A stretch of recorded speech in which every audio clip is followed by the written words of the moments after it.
Surgery కంటే hospital bill అంటేనే భయం. అదే మధ్య తరగతికి అందుబాటు ధరలో వైద్యం. Medistar hospitals. చాలా చాలా హాట్ ఇంటర్నేషనల్ టాపిక్ అది మలక్కా స్ట్రైట్స్. దాంట్లో చైనా, యుఎస్, ఫిలిప్పీన్స్, ఇండోనేషియా వీళ్ళందరి ఇంట్రెస్ట్ దాంట్లో ఉంది. సో వీళ్ళందరికీ వాళ్ళకి ఆ మలక్కా స్ట్రైట్స్ డామినేట్ చేయాలని ఉంది. ఇప్పుడు చూస్తుంటారు మీరు ఫిలిప్పీన్స్ మీద వెళ్ళి వీళ్ళు చైనీస్ వాళ్ళకు బోట్ కొట్టేశారు, వాళ్ళ బోట్ డ్యామేజ్ అయింది వాళ్ళ వైపు నుంచి. రెగ్యులర్గా China wants to dominate South China Sea and Malacca straits. కానీ యూఎస్కి ఏమో వీళ్ళు ఉండకూడదు అక్కడ. సో యూఎస్ ఏం చేస్తున్నారు, వాళ్ళ షిప్లు కూడా తిప్పుతున్నారు అది రీజన్లోనే, రైట్ ఫ్రమ్ సింగపూర్ నుంచి ఇక్కడ సౌదీ అరేబియా దాకా, బహ్రెయిన్ దాకా తీసుకెళ్తారు, మళ్ళీ వస్తారు, మళ్ళీ తిరుగుతున్నారు, కొలంబోకి వెళ్తారు. దే కీప్ పెట్రోలింగ్ అన్నమాట. అదే టైంలో ఇండియా కూడా, మన ఇండియన్ నేవీ షిప్స్ ఏం చేస్తున్నారంటే, మన హూతీల ప్రాబ్లం వచ్చినప్పుడు, దానికన్నా ముందు సొమాలీ పైరేట్స్ ప్రాబ్లం వచ్చినప్పుడు మనం పెట్రోల్స్ మొదలుపెట్టాం. మన వార్షిప్స్ని ఇండియన్ ఓషన్ రీజన్ నుంచి టువర్డ్స్ గల్ఫ్, ఒమాన్ వైపు వెళ్ళి అట్ట ఒక పెట్రోలింగ్ చేస్తుంటారు వాళ్ళు రెగ్యులర్గా. ఏదైనా ప్రాబ్లం వస్తే ఇమీడియట్ SOS వస్తే రియాక్ట్ అవుతారు, హెలికాప్టర్స్ ఉంటుంది అన్నట్టు. ఇప్పుడు దీంట్లో రష్యా కూడా వచ్చేసారు. యూఎస్కి టెన్షన్, ఇప్పుడు రష్యా వచ్చేస్తుంది. ఇంకా రష్యా రెండు వైపు నుంచి చూస్తారు, మెయిన్లీ యూఎస్ వైపు. వాళ్ళు చైనాతో వాళ్ళకి ఎక్కువ ప్రాబ్లం లేదు. ఇప్పుడు యూఎస్ ఏం చేస్తున్నారు ఇండియన్ ఓషన్ రీజన్లో, వాళ్ళ షిప్స్ని తీసుకొచ్చి ఎక్కడ తిరుగుతున్నారు, ఎయిర్క్రాఫ్ట్ క్యారియర్ తీసుకొచ్చారా. సో మనం కూడా ఏం చేస్తున్నాం, మన వైపు నుంచి కూడా మనం ఎక్స్పాన్షన్ చేస్తున్నాం. మన ప్రేక్షకులకు తెలిసి ఉండొచ్చు, చైనా ఏం చేశారంటే శ్రీలంకలో ఒక పోర్ట్ ఉంది, హంబంబోట అని. ఆ పోర్ట్ వాళ్ళే కట్టి చాలా మటుకు డబ్బులు పెద్ద బిల్ వేసి శ్రీలంకన్ గవర్నమెంట్కి ఇస్తే, వాళ్ళు కొన్ని సంవత్సరాల తర్వాత మా డబ్బులు లేవు కట్టడానికి అని చెప్తే, ఆ పోర్ట్ మేము తీసుకుంటాం అని చెప్పి 99 ఇయర్స్లో తీసుకున్నారు. అక్కడ చైనీస్ నేవీ షిప్స్ని పెట్టుకుంటున్నారు. సో ఎఫెక్టివ్లీ అక్కడ కూర్చొని వాళ్ళు యూఎస్ ఏం చేస్తున్నారని చూస్తున్నారు అక్కడి నుంచి. రెగ్యులర్ అంటే apart from that Indian ships. ఇదొక వైపు ఉంటే, మన వైపు అండమాన్ అండ్ నికోబార్ ఐలాండ్స్లో మనకు ఒక కొత్త ప్రాజెక్ట్ పెట్టిపోతున్నాం. మీకు గుర్తుంది, గ్రేట్ నికోబార్ ప్రాజెక్ట్. దాంట్లో మనకు ట్రాన్స్షిప్మెంట్ పెడుతున్నా, అంటే పెద్ద పెద్ద కంటైనర్ షిప్స్ వచ్చి అక్కడ అన్లోడ్ చేసి వెళ్ళిపోతారు సింగపూర్ వైపు, లేకుంటే క్లాంగ్ అని చెప్పి మలేషియాలో ఉంది పెద్ద, అక్కడికి వెళ్ళిపోతారు. సో మనం ఏం చేస్తుంటే ఆ ఐలాండ్ నుంచి, అక్కడి నుంచి గ్రేట్ నికోబార్ నుంచి దాన్ని విశాఖపట్నం వైపు, చెన్నై వైపు, లేకుంటే కొచ్చిన్ వైపు తీసుకెళ్ళి అక్కడి నుంచి ఇంటర్నల్గా మన కంటైనర్స్ పంపించుకుంటాం. ఇది ఒక పెద్ద ప్లాన్ మన దగ్గర ఉండి 78,000 కోట్ల ప్రాజెక్ట్. ఇది టైం పడుతుంది.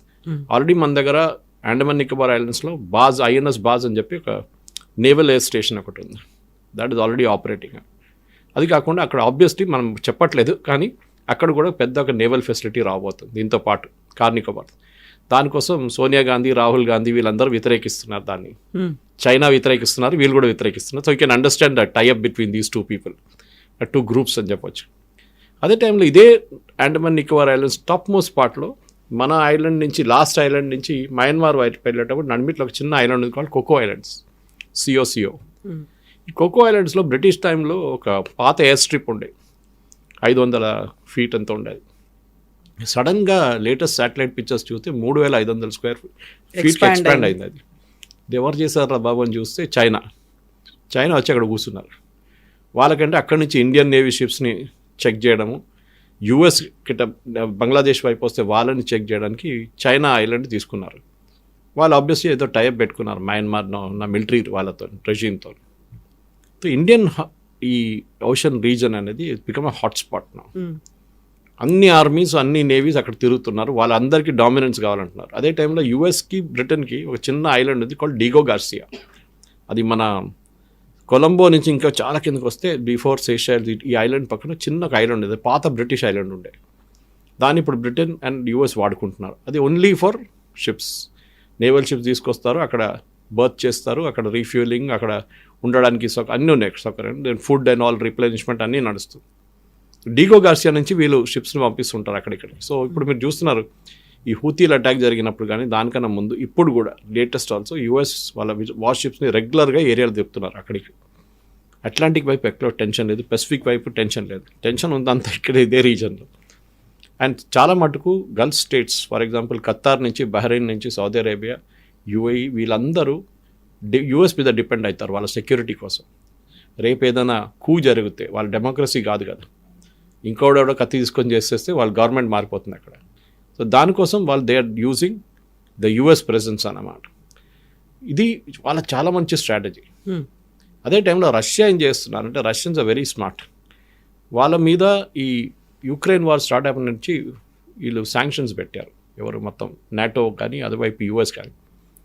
రష్యన్ కంపెనీలు వాళ్ళ గవర్నమెంట్ వాళ్ళ దగ్గర ఉన్న కొంచెం డబ్బులు యూరోపియన్ బ్యాంక్స్లో పెట్టుకున్నారు. ఒక $300 బిలియన్, చిన్న అమౌంట్ కాదు. ఎవరైనా మనం కూడా చేస్తాం. అది సడన్లీ ఫ్రీజ్ చేసుకున్నారు. ఈ వార్ మొదలు కాగానే రష్యా దగ్గర చెప్పారు ఈ డబ్బులు మీరు ముట్టలేరు, ఈ డబ్బులంతా ఇప్పుడు మాదైపోయిందని. సో ఇంటర్నేషనల్ లెవెల్లో యూరోపియన్ బ్యాంక్స్కి ఒక పెద్ద ఇమేజ్ దెబ్బతిన్నది ఇది. ఎందుకంటే రేపు ఎవరు వాళ్ళ దాంట్లో డబ్బులు పెట్టరు. చైనా ఏం చేశారంటే ఇమ్మీడియట్గా డబ్బులు విత్డ్రా చేయడం మొదలుపెట్టారు. వాళ్ళు కూడా ఉండే అక్కడ పెద్ద అమౌంట్, ఎందుకంటే రేపు చైనా మీద శాంక్షన్స్ పెట్టవచ్చు. వాళ్ళు దాన్ని బంగారంగా మార్చుకొని ఎక్కడెక్కడో సీక్రెట్ లాకర్స్లో పెట్టుకున్నారు. అది కాకుండా మిగతా అమౌంట్ తీసుకొని వాళ్ళు సెక్యూరిటీస్లో దాంట్లో ఇన్వెస్ట్ చేయడం మొదలుపెట్టారు చైనీస్ గవర్నమెంట్. చైనా సేఫ్గా అయిపోయారు. కానీ రష్యన్ అమౌంట్ ఇప్పుడు కూడా $300 బిలియన్, దాంట్లో $50 బిలియన్ ఆల్రెడీ యూక్రెయిన్కి ఇచ్చారు. It's illegal, blatant. ఇప్పుడు మీ బ్యాంక్ అకౌంట్ ఉందండి, రేపు వచ్చి ఫ్రీజ్ చేసి బ్యాంక్ అకౌంట్ నుంచి డబ్బులు ఇవ్వడానికి వాడుకుంటే you cannot agree to that. So ఇది జరుగుతుంది. రష్యా ఏం చేశారంటే అది కాకుండా ఆఫ్రికాలో చాలా మటుకు ఆఫ్రికా రూల్ చేసింది ఫ్రెంచ్ వాళ్ళు. సంవత్సరాల నుంచి ఆల్మోస్ట్ 200-300 ఇయర్స్ ఫ్రెంచ్ కొలోనియల్స్ ఉండే. మన దగ్గర ఇట్లా బ్రిటిష్ కాలనీ, అది అక్కడ ఫ్రెంచ్ కాలనీ ఉండే. దానికోసం most Africa speak very good French. ఆ ఫ్రెంచ్ కంపెనీ అక్కడ వాళ్ళు ఏం చేశారంటే ఫ్రెంచ్ వాళ్ళ లోకల్ గవర్నమెంట్ ప్రాబ్లం మొదలు పెట్టినప్పుడు వాళ్ళకి ఇండిపెండెన్స్ కావాలన్నప్పుడు ఫ్రెంచ్ వాళ్ళు పారిపోయారు. కానీ ఫ్రెంచ్ వాళ్ళ రీప్లేస్మెంట్ రష్యన్స్ వచ్చారు. రష్యన్స్కి ఒక బాగా యాటిట్యూడ్ ఉంది, మీరు గవర్నమెంట్ ఎట్లైనా నడిపించుకోండి, డెమోక్రసీ మాకు పనికిరాదు, మాకు కావాల్సింది అక్కడ ఉన్న మినరల్స్ మిగతా అన్ని నేను చూసుకుంటా, మీకు డబ్బులు కావాలని డబ్బులు ఇస్తాం. Same thing China was doing now. Djibouti అని చెప్పి ఆఫ్రికాలో కార్నర్లో ఒక పెద్ద నేషన్ ఉంది, క్యాపిటల్ ఇస్ జిబూతి. జిబూతిలో దెర్ ఇస్ 600 మంది ఉన్న చైనీస్ ఒక ప్లేస్మెంట్ అక్కడ పెట్టారు, ఒక బెటాలియన్ తీసుకొచ్చి. చైనా వాళ్ళు ఎక్కడ చైనా, ఎక్కడ జిబూతి.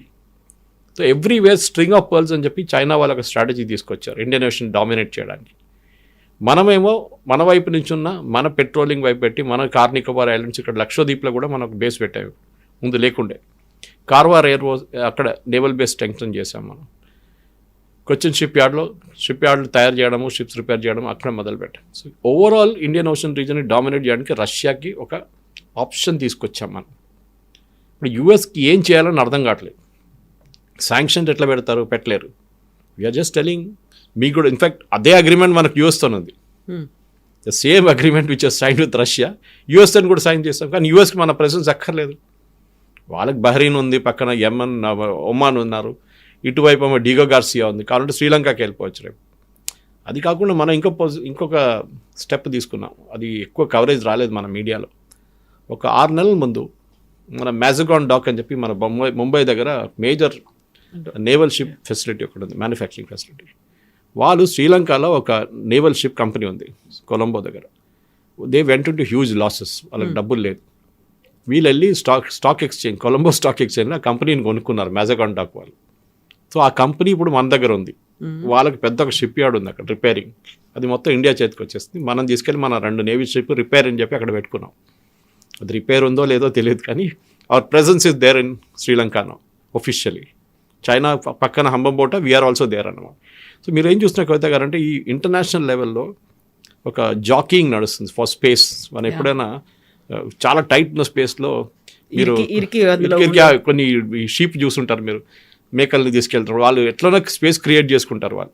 ఇదే నడుస్తుంది ఇంటర్నేషనల్ లెవెల్లో కూడా. China, Russia, US, NATO plus India, ఈ 5 కంట్రీలు వీళ్ళ గేమ్ కంప్లీట్గా ఆడుకుంటున్నారు ఇండియన్ ఓషన్ రీజన్. దాంతో ఈ రెలాస్ అని చెప్పి అగ్రిమెంట్ చాలా పనికొస్తుంది.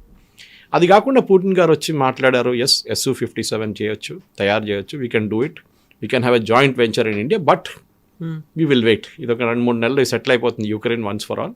దాని తర్వాత దే విల్ అనౌన్స్. ఒకటేంటంటే రష్యాకి ఇప్పుడు వాళ్ళ దగ్గర their economy is doing well, doubt లేదు, కానీ మ్యానుఫ్యాక్చరింగ్ ఫెసిలిటీ చాలా మటుకు దెబ్బతిన్నది వాళ్ళది.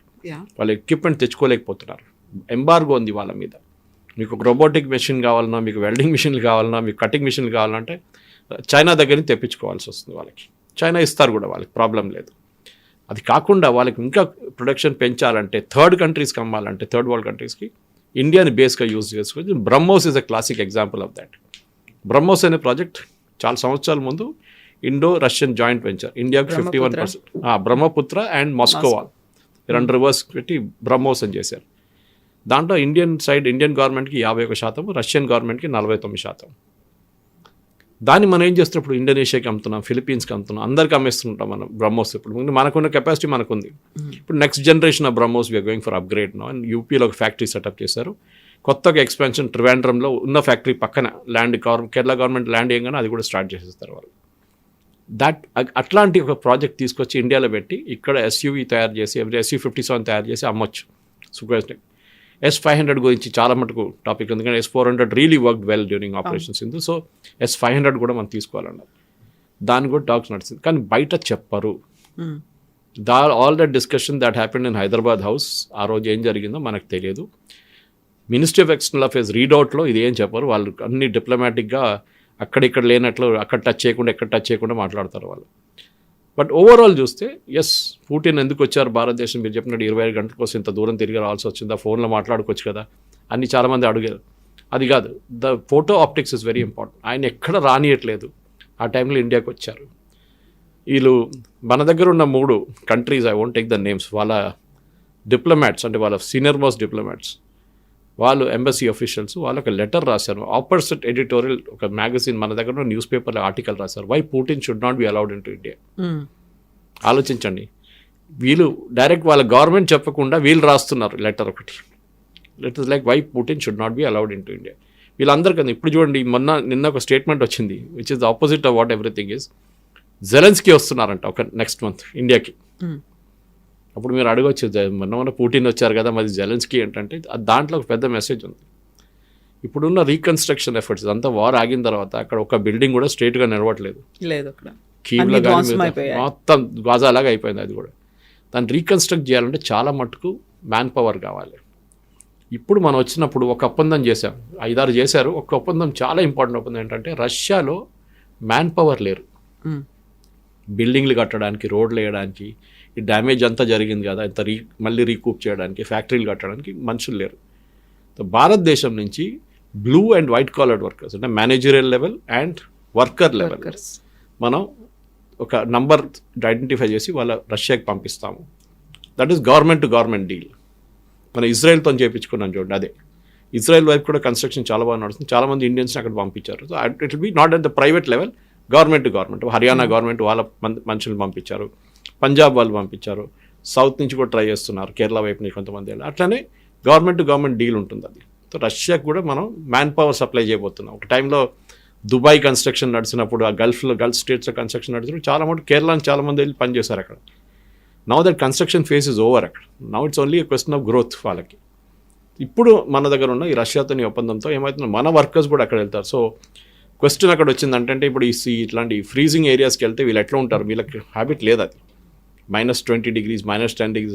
So Russia said we will create appropriate facilities వాళ్ళ కోసం.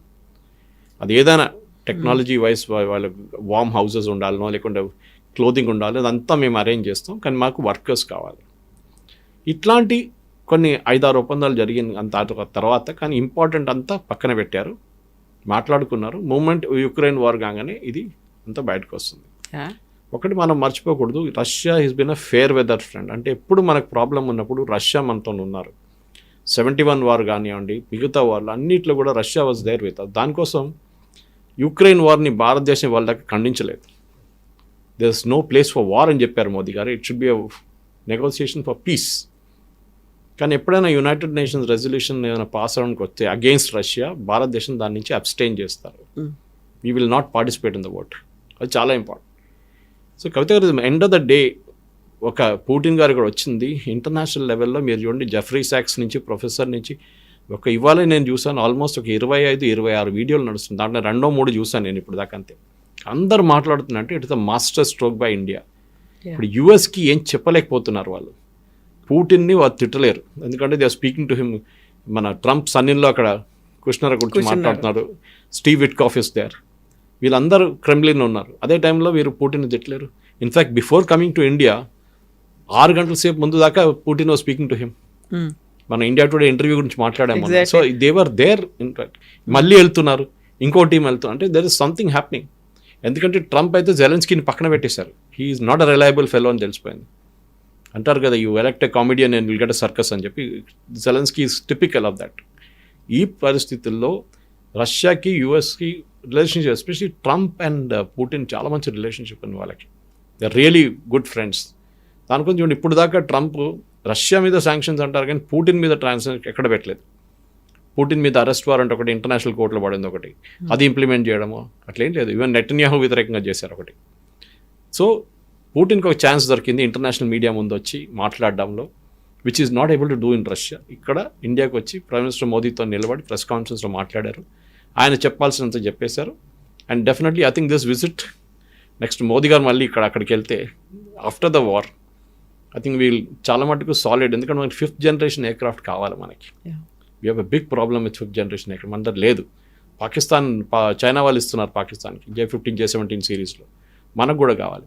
మనకి ఇప్పుడు 500 రాకపోతే కూడా S-500 నో ప్రాబ్లం, 400 చాలా బాగుంది. మనకి ఇంకా 4 యూనిట్స్ రావాలి మనకి. మనం ఆల్రెడీ డబ్బులు కట్టేసాం దానికి. కానీ అక్కడ ప్రొడక్షన్ ప్రాబ్లం ఉంది రష్యాలో అని చెప్పి ఇంకా మనకి ఇవ్వలేదు. అది కూడా ఇచ్చేస్తే అయిపోతుంది. ఎందుకంటే ఫస్ట్ సెట్ తీసుకొచ్చినప్పుడు యూఎస్ పెద్ద ప్రాబ్లం క్రియేట్ చేశారు. వాళ్ళ దగ్గర కెటాసెట్ ఏదో ఒక ప్రొవిజన్ ఉంది, ఒక లా ఉంది. Under that you cannot cell weapons to India from Russia అని చెప్పి, ఒక రష్యాని కాదు ఇరాన్ నుంచి వెపన్స్ కొనలేరు, రష్యా నుంచి కొనలేరు, నార్త్ కొరియా నుంచి కొనలేరు. అట్లాంటి కంట్రీస్ మీద ఎంబాగో పెట్టారు యూఎస్. కానీ అప్పుడు కూడా వి స్టూడ్ అవర్ గ్రౌండ్ అనమాట. మీకు కొంటే మీ మీద శాంక్షన్స్ పెడతాం, ఎస్ నో ప్రాబ్లం అని చెప్పి మోదీ గారు S-400 కొనుక్కున్నారు. అది మనకు పనిచేసింది కూడా. యూఎస్ సింపుల్ ఫిలాసఫీ ఏంటంటే, మీరు రష్యా దగ్గర ఎందుకు కొనుక్కుంటారు, మా దగ్గర పేట్రియట్ మిసైల్స్ ఉంది కొనుక్కోండి. కానీ మీ రేట్ ఏమో డబ్బులు, రష్యా ఏమో 50% డిస్కౌంట్. ఇది మెయిన్ అనమాట. Oil was the biggest purchase. మన అందరికి తెలిసింది, entire crisis started with oil purchase. మనం ఏం చేస్తాం, రష్యా దగ్గర నుంచి ఆయిల్ తీసుకున్నాం, ఇండియాకి తీసుకొచ్చి రిఫైన్ చేసాం, దాన్ని యూరోప్కి అమ్ముకున్నాం, యూఎస్ కూడా అమ్మేసాం. మనం డీజిల్ దీని నుంచి క్రూడ్ ఆయిల్ ప్రాసెస్ చేసి డీజిల్ తీసుకు యూక్రెయిన్కి అమ్ముకున్నాం. ఇప్పుడు ట్రంప్ ఏమన్నారు, ఈ డబ్బులతోని యూక్రెయిన్ కొడుతున్నారు రష్యా, భారతదేశం ఇస్తుంటే అందుకోసం మీ మీద శాంక్షన్స్ అన్నారు. పుటిన్ వచ్చి మొన్న ఏమన్నారు, మా దగ్గర నుంచి ట్రంప్ యురేనియం కొనుకెళ్తున్నాడు, వాళ్ళ ప్లాంట్స్ కోసం, న్యూక్లియర్ ప్లాంట్స్ కోసం, మళ్ళీ శాంక్షన్స్ ఎవరి మీద పెట్టాలని అడిగారు ఈసారి. Which is a good question, very good question. So overall మన జియో పొలిటికల్ సిచ్యువేషన్ చూస్తే భారతదేశం చాలా డిప్లొమాటిక్లీ హ్యాండిల్ చేస్తుంది. అంత ఎక్కువ సాంగ్ అండ్ డ్యాన్స్ చేయకుండా, ఎక్కువ స్టేట్మెంట్లు ఇవ్వకుండా, quietly what ever they had to do they did. దీని తర్వాత ఒకసారి యుక్రెయిన్ రష్యా వార్ ఆగిన తర్వాత ఇమ్మీడియట్లీ ఏం ఆడుకున్నారో దాన్ని నెక్స్ట్ ఫామ్లో తీసుకెళ్తారు. దాని చాలా పెద్ద ప్రాసెస్. అది SC-57 ఏదో సూపర్ మార్కెట్లో దొరికేది ప్రోడక్ట్ కాదు, అక్కడ వెళ్ళి బ్యాగ్ వేసుకొని తీసుకోవడానికి. అది ఆర్డర్ చేయడానికి పెద్ద ప్రాసెస్ ఉంది. బహుశా జరుగుతుంది, 1 సంవత్సరం 2 సంవత్సరాలు పట్టచ్చు. దాని తర్వాత జాయింట్ ప్రొడక్షన్ ఫెసిలిటీ HALతోనో ఎవరితోనో చేయొచ్చు అది. But overall I think it's a great visit, దాంట్లో డౌట్ లేదు. కానీ దాంట్లో ఆప్టిక్స్ ఎక్కువ ఉండే. హైదరాబాద్ హౌస్ ఫోటోగ్రాఫ్ కానీ, ప్రెసిడెన్షియల్ డిన్నర్ కానీ ఇది అంటారు. But president Putin was given his place in history అని చెప్పొచ్చు. ఎందుకంటే ఆయన I think he has seen from Narasimha Rao to Modi గారి దాకా ప్రైమ్ మినిస్టర్స్ని చూశారు. అటు యుఎస్ వైపు 5 ప్రెసిడెంట్లు చూశారు ఆయన ఇప్పుడు దాకా.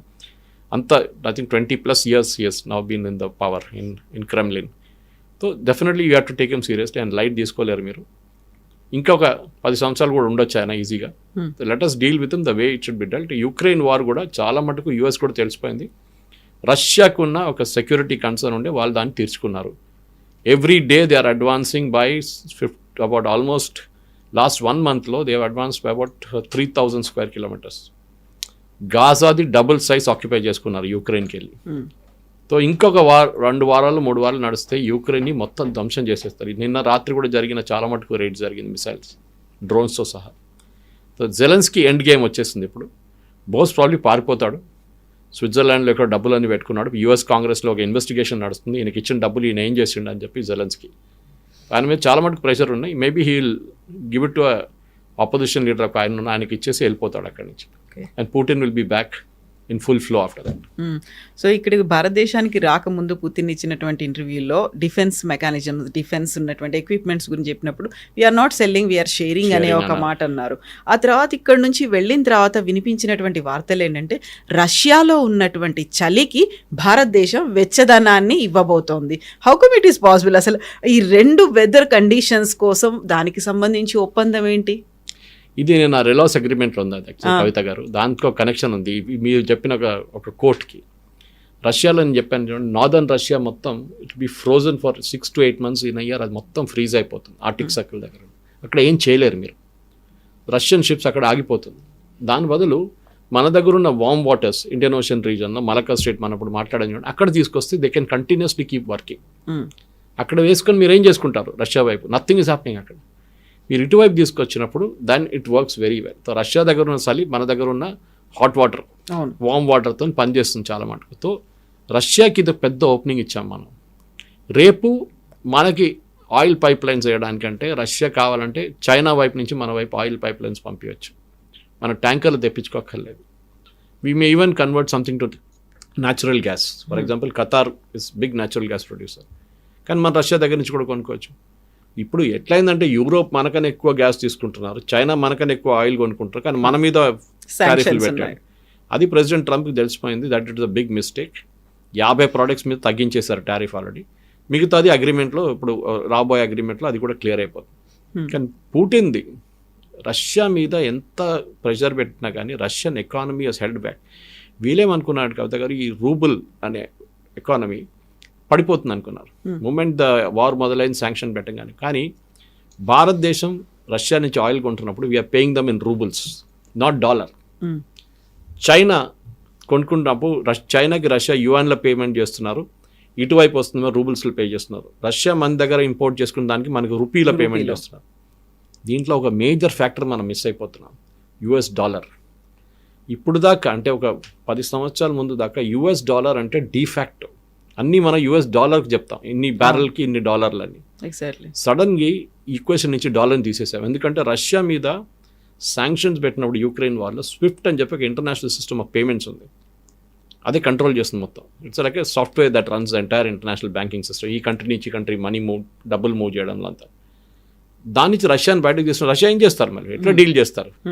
సో రష్యా ఏమన్నారంటే మీరు కొనుక్కోండి ఆయిల్ మాత్రం, మీ pay me by roubles.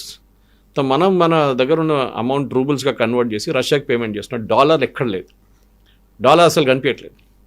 So president Trump is become very upset no. ఎందుకంటే ఆయన ఏమన్నారంటే ముందు బ్రిక్స్ పెట్టినప్పుడు బ్రిక్స్ ఒక కామన్ కరెన్సీ తీసుకొస్తామని మన ఒక థాట్ ప్రాసెస్ ఉండే. అప్పుడు ఏమన్నారంటే అది చేస్తే వీళ్ళందరూ నేను బ్యాన్ చేసి పడేస్తా అన్నారు. ఇండియాతో సహా సౌత్ ఆఫ్రికా, చైనా, వీళ్ళందరినీ, రష్యా అందరినీ బ్యాన్ చేస్తారు. దాని తర్వాత సౌదీ అరేబియా జాయింట్, చాలా నేషన్స్ జాయిన్ అయింది దాని తర్వాత ఈ బ్రిక్స్లో. ఇప్పుడు బ్యాన్ చేస్తే సౌదీ అరేబియాని కూడా బ్యాన్ చేస్తారా మీరు?